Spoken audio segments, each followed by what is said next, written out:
Let's start with the rapid fire round. The first question is, at what age do you want to retire? 72. How long does it take you to get ready in the mornings? 20 minutes. Most embarrassing moment of your life? I can't remember. Favorite color? Blue. What time of day are you most inspired? 3 o'clock in the afternoon.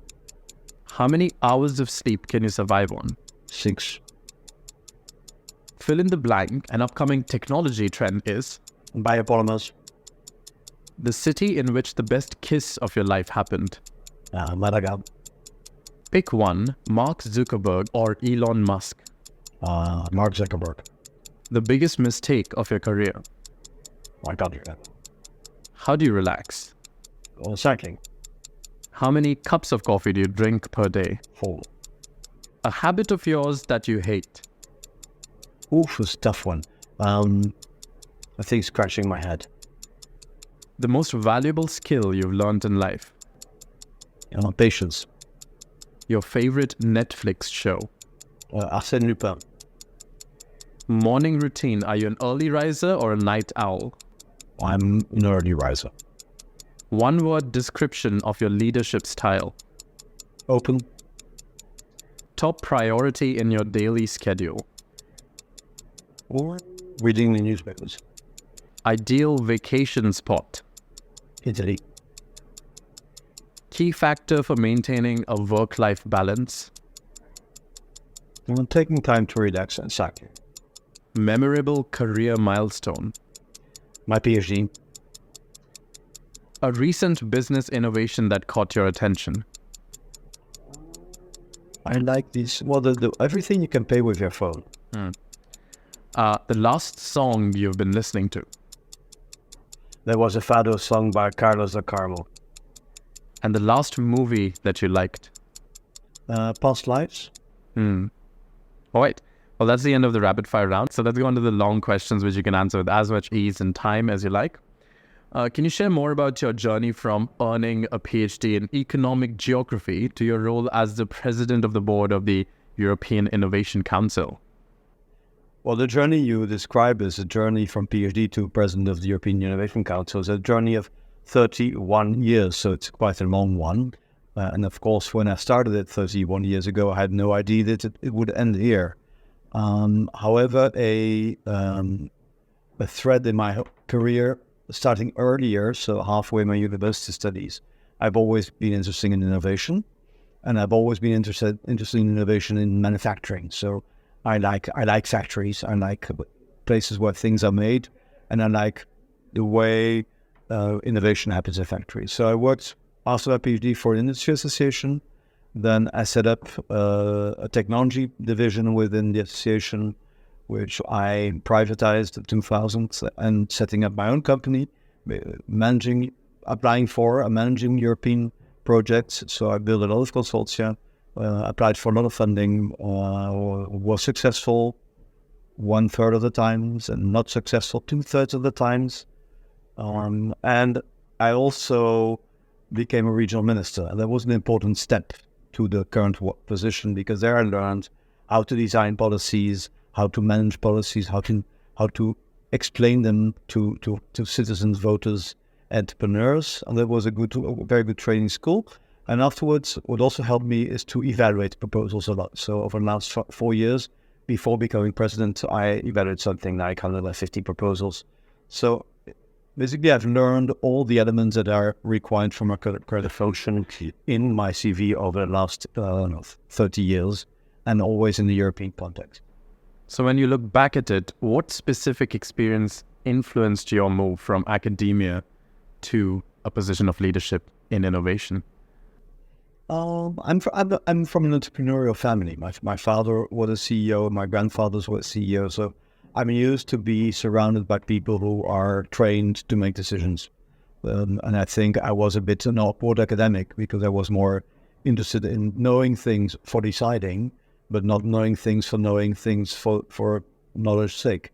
So I've always had a kind of, let's say, CEO mentality. I'm the oldest kid, grandchildren, and so on. So I have to manage my cousins and nieces as well.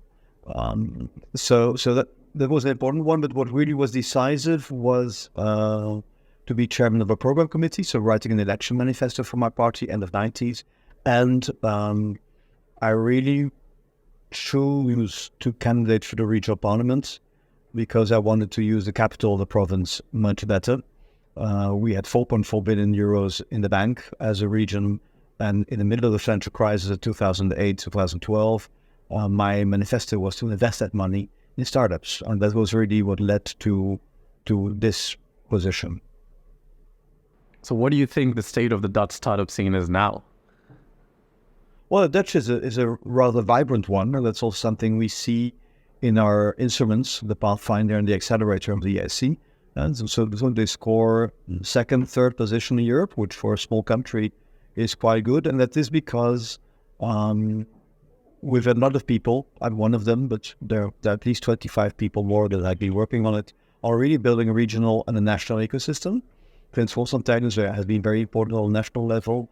Rinke Zonneveld and the very successful CEO of InvestNL. So we have a comprehensive system from universities that promote spin-offs and startups up to, let's say, funding instruments that help doing that. So it's very vibrant, but it is only vibrant because it is also connected to Europe. So the success key for any region in Europe is to have a strong ecosystem in the region and to connect across Europe. And in what way is the European Innovation Council facilitating that? Well, it's a huge innovation. It's an instrument designed by the past commissioner, Carlos Moedas, who now is mayor of Lisbon. And he really had a vision that we had to transfer innovation to deployment or innovation to real entrepreneurship. So he modified a number of instruments to create the logic of the Pathfinder Transition and Accelerator, basically to create a range of instruments in the innovation journey that brings them from the lab to market deployment to industrialization. And that's why by now we will announce the figures tomorrow on the 15th of November. By now it is becoming one of the largest deep tech funds in the world. And that was needed because we needed to incentivize private capital to step in. They were not stepping in on their own. And we have now an instrument where basically invites VCs, private equity, family funds to join our mission. So what does your typical day at the EIC look like? Well, a real typical day is a day that I go out of Brussels, that I go to a member state, a country, and I spend normally an afternoon with beneficiaries and applicants that are disappointed, so they were not selected, to understand their journey. So why were they successful in applying? What did we encounter after having applied? And I also spoke to those who are disappointed to see how they can learn from that. This is what my typical visit is of an afternoon, and then the morning after visit, some beneficiaries. Is there an interesting story you have to tell about one of the people who had not selected, a program that was not selected for funding? Or is that confidential? Well, that's confidential, but what typically you see is that you have, let's say, those who are not funded are either those who are too far already, so they have already managed all the technological risks and they only need funding for the market deployment. And that's basically something we don't fund. We fund earlier when they're still 3 or 4, 5, 6, 7 years ahead of technological development, clinical tests, for example, scaling up to have a pilot facility. So one is basically they are too far. And also very important is we have a moving definition of what deep tech is. So it's not something that is fixed for 10 years, but basically with technology developing, sometimes technology becomes generalized. For example, apps for payments is no longer an automatic innovation by now. So that's what we don't fund either. What is really sorry, and that this is a warning, in the end of the accelerator application, you have an interview. And what is sorry to see is that some applicants don't train it for hours. You have to train it for hours. Ask people to test you with a mock interview with questions, with standard questions, because that's, if you don't train that well, you have only one half an hour to defend your project. If you lose that because you're not well trained, that's a pity to spend the time on that, at least 2 days.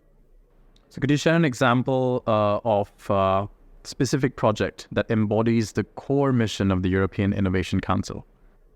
A project that I like a lot is a company called Fibertech in Warsaw. And it's interesting because they're in Warsaw, so it's not, let's say, in the usual suspect city.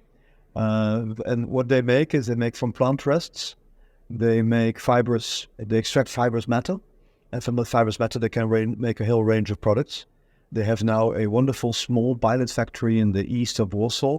And they really have the mindset, the entrepreneurship to scale up. So I hope to visit them in 5 years and see a factory somewhere in the east of Poland, in the countryside, where you have a lot of agriculture. That's what we do, what we really like to do, because we have to be fossil-free in materials in 2050. So we need technologies like Fibertech to get there.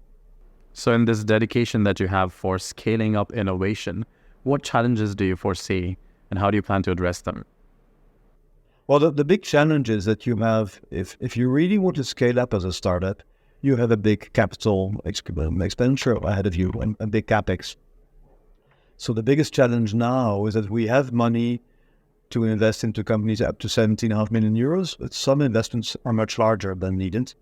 So we hope to develop in the future, either in the STEP plan or in FP10, so after 2027, a follow-up investment fund, so that we can also offer large tickets for companies that really have to industrialize. That's an important barrier. The second one, of course, you need to get market acceptance. If you come with new technologies, whether they're in health, in materials, in energy, in mobility, you need to get traction from the market. So it's very important for us to connect our startups to corporates that have a critical mass to develop technologies, and also to be more active in promoting innovative public procurement. So governments can also be a lead client for new technology, and there should be lead clients for technology. So could you share an example where overcoming a specific challenge led to a success in scaling up innovation? A good example is a company in France that has developed a technique with biopolymers again to replace breasts after a breast cancer operation. We should imagine that a lot of women get breast cancer before they're 15, so still in a very active stage of life, and recovering from cancer is an important challenge, and I think also a public mission to help them. And they've developed a breast implant made of biopolymers. And the first challenge they had to meet, of course, is to develop the product in a way that it works. And now they're in the clinical test stage to test it on women that are courageous and have the trust to try that technology. What is interesting as well is what they did is not only they're developing this breast implant technology, which is very meaningful, they also have a derivative with the same materials to heal very deep wounds. So think of people with deep cuts or damages from guns or grenades in a war situation. So to repair the body tissue, let's say, underneath the skin. So what is clever with them, they have found, let's say, the army as a client, but they have, let's say, a short-term success, the wound management process, and they have a long-term success ahead of them in the breast implants. So it's an interesting and clever combination of technologies, societal needs, and having a good roadmap. So speaking of short-term and long-term, how do you balance short-term impact and long-term, say, sustainability in prioritizing goals and initiatives? Oh, as an EIC or as a European Union, we are only for long-term because speed is not our greatest strength. Sustainability is, and also endurance is. And so we have funding programs that last for 7 years. So we are patient, we are thorough, and we also offer patient and thorough capital. So we're really in the long term. So I'm mainly looking at the societal impact we achieve, and we have days of celebration because we sometimes have unicorns, but that's a side effect. Yeah? We do it for improving the quality of life in Europe. So in your various roles, you've been involved in public affairs, coaching startups, and chairing commissions. How do you balance these responsibilities, and how does each role contribute to your overall mission? Well, I now have only one mission and one line in my CV. I'm president of the European Innovation Council's board, and I don't have other activities. So all my experience of coaching, being an entrepreneur, being an academic, being a politician comes in this single function. And they all have helped me to shape who I am. So I know what it is to apply for funding because I've written more than 50 applications. I know how it is to be disappointed. I know how it is to be happy to have funding and to set up a project. I know how to run it. And I also know how to develop policies and to evaluate. So the nice thing about my job is I know how all the bricks of the wall work. Do you ever miss academia? Yes. So I'm going to write a book when I finish the job. When would that be? I hope in 1960s. I hope that will be in 2027. Okay. Or in 2031. Okay. So let's talk a bit about sustainability. Now, with a focus on a sustainable planet, how does the European Innovation Council approach innovations contributing to environmental sustainability? Well, we have a mission of funding startups and projects that contribute to what we call the EU the Green Deal. And the Green Deal is a range of programs and ambitions focusing on green energy, green materials, green agriculture. So we have a sizable portfolio of companies in those three areas. And what we also do is that we create communities around them. So we have program managers, and program managers bring together all the beneficiaries to create a community. And we also connect those to larger corporations, to these corporation days, the corporate days where companies can submit challenges and our beneficiaries have solutions for them. So that's the second instrument. And the third instrument, of course, is to show through these companies what technology and what innovation can do, and how a new generation of entrepreneurs create, let's say, a new generation of companies that have those challenges in their heart and in their mind. Do you have any opinion about the backlash green tech is facing from European politics in some countries? Well, in many countries there's a backlash, and I'm afraid that the majority of people are not yet sensitive to the challenges, so they will vote for parties that are slowing down, postponing, sometimes even ignoring or even rejecting that there is an issue. That's a pity. However, on the other side, instruments often have a more long-term lifetime. So we go on, but it's not an easy context to work in. Especially not for the startups themselves. So what specific criteria does the Council evaluate when supporting innovations aligned with environmental sustainability? Impact is an important one. What is the potential impact? And impact is on the technology itself, but also is the team able to deliver? And so are the skills on board, commercial, technological, financial, organizational? Is the team diverse? All those are important elements that we look at. So we really have a kind of SDGs as an overall set of criteria to evaluate proposals. So do you think there's a lack of awareness amongst the general population about where innovation is headed? It's going to take too much time. It's going to cost too much money. Is that why there's a backlash against it? Well, the backlash is more against technologies that are already there. Windmills, solar panels in the landscape, electric cars. They're around now for some years. And it's very polarized. There is a group of people who are very enthusiastic about it. And there's a group who is against, mainly because they're afraid of the side effects or of the costs of it.